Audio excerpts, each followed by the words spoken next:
Hey guys, today I'm going to be giving you a quick review of Lab 1. I'm just going to briefly remind you of computer systems, an intro to programming, and the different kinds of errors. So let's go into it. So computer system is generally understood as having two parts, and that's the software and the hardware. We call software the instructions given to the computer to perform some kind of task, and we call hardware the physical components of the computer. In these labs, we're going to be focusing in the software, and we're going to try to teach you guys how to program yourselves. Again, a computer program is just a set of instructions to do something. However, you have to be extremely specific in order for the computer to understand you. For example, let's say you want to program some way to calculate the average of 5 test grades. You cannot just ask the computer to do that. It doesn't know what the grades are, it doesn't know what is an average, it simply doesn't know what to do. So you have to be much more specific. For example, you go tell it as the user for 5 test grades, then calculate the average by adding up these 5 grades into a total and dividing by 5. And this calculation is going to be the average. And now that it knows what is the average, you can tell it to write out the average, bring it to screen. Also, we call this a specific set of instructions an algorithm. However, as you may have noted, there's so many ways that things can go wrong while you're coding that we need to tell you from the start what errors.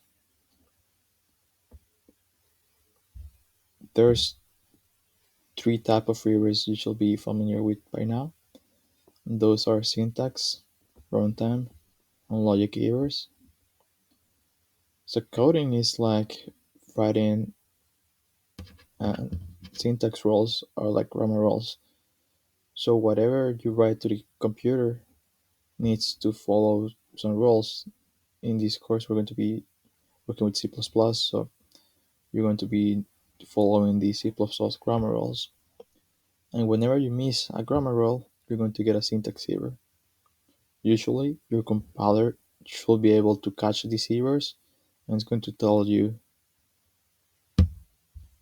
no, there's also runtime errors. And whenever your program compiles, but it crashes, we call those runtime errors. That means that there's something wrong with your code. Some IDEs are going to catch that, but not always. And finally, whenever your program runs fine, but you get an unexpected behavior, we call that a logic error. Now let me give you some quick samples. Here we have the C++ program for calculating the average of 5 grades, which is what we told before. So first we create a total variable, we set it to 0, then 5 times we ask for a number and add it to a total. Finally, we print the average by dividing the total by 5. However, as you can see in this code, there's an error, and the error is in line 6. As you can see, the compiler tells us the error by showing you a red underline and also showing an error symbol in the top right corner. That means that there's an error there, and the error is real simple. In this case, you're missing a semicolon. And that's a grammar rule in C++ that all statements need to finish with a semicolon. Now let me show you a runtime error. So in this code, I fixed the line 6, but also made some changes in line 16. And as you may see, if we try to run this program, it's going to run, but eventually it's going to crash. And it's going to crash because it's trying to do a division by 0, and a division by 0 is undefined. And also, if you have a smart IDE, it's going to give you a hint about this. So as you can see in the code, it's showing you orange underline, telling you that you're dividing by zero and that your program is probably going to crash. And also, you can see a warning symbol in the top right corner. Again, this is the IDE telling you that you probably have an error. And finally, we have logic keywords. And logic keywords, like your program is going to run fine, it's going to complete.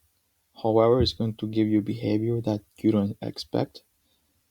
And in the example here, we again the average of five numbers. But if you look at line 16, we're dividing by 3 instead of dividing by 5. So it's not actually going to give you the average. So these kind of errors are the hardest to find because like you don't get any hints of where it is from. So you're going to have to run the program, test it, and work on your own to fix it. That was pretty much it for the review. Happy coding and good luck with the labs.